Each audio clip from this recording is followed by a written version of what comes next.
যে গোটেই পাহাৰ কাটি গুৱাহাটীক খতম কৰি দিছে আৰু তাক গৈ আমাৰ মানুহবিলাকে গৈ বচাব গৈছে। সেইখন যদি হিন্দুৰ হ'লহেঁতেন গ'লহেঁতেন নেকি কংগ্ৰেছ? আজি তেওঁলোকে কিয় পৰামৰ্শ নিদিয়ে যে দাদা আপুনি ইয়াত বৰদোৱাৰ গেটখনো বনাই দিয়ক, দাদা ইয়াত আপুনি ডন বস্কোৰ চাৰ্চ এখনো বনাই দিয়ক।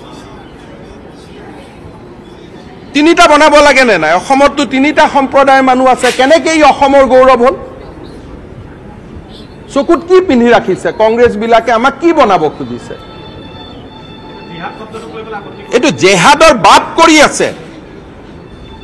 জেহাদ মই কম কৈছো, আমাৰ শিক্ষা ব্যৱস্থাটোক ধ্বংস কৰি আছে। তাতে মই ক'লো নহয় জেহাদ মই কম কৈছো, তাতে ষ্টুডেণ্ট বিলাকক চাই আহিব গৈ পেলাই। জেহাদৰ কি ডেফিনেশ্যন নাই। যোনে আমাৰ সভ্যতা সংস্কৃতিক আক্ৰমণ কৰে তাকে জেহাদ বুলি কয়। তাতে যদি বৰদোৱা নামঘৰ গেট থাকিলেহেঁতেন মইতো একো নকলোহেঁতেন, গৈ ভাল লাগিলেহেঁতেন। তাতে যদি চাৰ্চ এটা থাকিলেহেঁতেন ভাল লাগিলেহেঁতেন। এটা বিশেষ ধৰ্ম কিয়? সেইটো জেহাদ নহ'ল নেকি? এটা বিশেষ ধৰ্ম কিয়? এটা বিশেষ ধৰ্ম কিয়?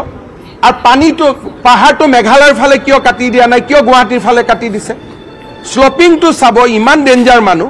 শ্লপিংটো পিছফালেও কাটি দিব পাৰিলেহেঁতেন। মেডিকেল কলেজৰ শ্লপিংটো এনেকে কৰি দিলে পানীটো মেঘালয়ৰ ফালে গ'লহেঁতেন। শ্লপিংটো গুৱাহাটীৰ ফালে কৰি দিছে। শ্লপিংটো কিয় গৈ? আৰু আপোনালোকেও ভাল ভাল প্ৰশ্ন সোধে বাই, আপোনালোকে এটাটো কি জানো মই নাজানো, এনেকে ক'ত অসমখনক লৈ যাব খুজিছে আপোনালোকে জানে। ক'ৰবাততো নিজৰ জাতিৰ প্ৰতিটো এটা আত্ম অভিমান এটা থাকিব লাগে। মিডিয়া পৰ্টেলবিলাক এনেকে হৈ গ'লেতো অসমখন ক'ত থাকিব? মই অকলে বচাব পাৰিম নেকি? আপোনালোকে এটা দেখা বস্তুটো ছাৰ এনেকে কৈছে, আৰে বৰষুণৰ দিনাখন গৈ চাই আহিব পানী তাৰ পৰা আহেনে নাই। সেইটো মই মিছা কথা ক'লো নেকি? হিমন্ত বিশ্ব শৰ্মা থাকালৈকে এইবিলাকৰ বিষয়ে মাতি থাকিব, নহ'লে চব গৈ তাতে চাৰেণ্ডাৰ কৰিব। মই কেনেকে বন্ধ কৰিম? মইতো কোৰ্টত যাব লাগিব, কিবা কৰিব লাগিব। মেডিকেল হোৱাত মোৰ আপত্তি নাই, মোৰ 3টা আপত্তি। তাতে গেটটো সৰ্বধৰ্ম হ'ব লাগে, প্ৰথম আপত্তি। নহ'লে আমাৰ দৰে মানুহটো তাত যাব নোৱাৰে। সৰ্বধৰ্ম হ'লে চব যাব। আমাৰ মন ইমান উদাৰ যে আমি ইছলাম ধৰ্মৰ গেটৰ থ্ৰুদিও যাম, গীৰ্জাৰ থ্ৰুদিও যাম, নামঘৰৰ থ্ৰুদিও যাম। তাতেতো কামাখ্যা মন্দিৰৰ ৰেপ্লিকা এটাও বনাব লাগিছিল নে নাই কওক? মই ভুল কৈছো নেকি? তাত গৈ আৰু নাযাওঁ বুলি প্ৰতিজ্ঞা কৰিলো কাৰণে মই ইয়াত আহি অডিটৰিয়ামটো বনাব আৰম্ভ কৰিলো, যে ইয়াত গৈ থাকিলে মোৰ স্বাভিমান আত্ম অভিমান চব যাব আৰু আমাৰ মানুহবিলাকো গৈ থাকিব। সেইকাৰণে মই ইয়াত আহি লগে লগে 5000 অডিটৰিয়াম বনাব আৰম্ভ কৰিলো, যে আমাৰ এটা অডিটৰিয়াম হওক, তাতে কোনো নাযাব। আৰু এইটোতো অসমৰ শিক্ষা শেষ কৰি দিয়াৰ এটা ডাঙৰ ষড়যন্ত্ৰ তাত চলি আছে। তাততো মেঘালয়ৰ কোনো মানুহ নপঢ়ে। তাত ক'ত? তাতে নম্বৰ কেনেকে হয় মোৰ তাতো ডাউট আছে। তাতেতো গোটেই অসমৰ ষ্টুডেণ্টবিলাক যায়, নম্বৰ কেনেকে পায় তাকো মোৰ ডাউট আছে। আৰু মই এনেকুৱা মানুহ নহয়, মই শিকামো। এইবিলাক কৈ লাভ নাই ভাই। এনেকে আমাক সুবিধা দিয়ক, আমি মক্কাৰ তলেদিও যাম, বৰদোৱাৰ তলেদিও যাম, আৰু আমি ভেটিকানৰ তলেদিও যাম। কিন্তু এটাৰ তলেদি আমি কিয় যাম এইটো কওক?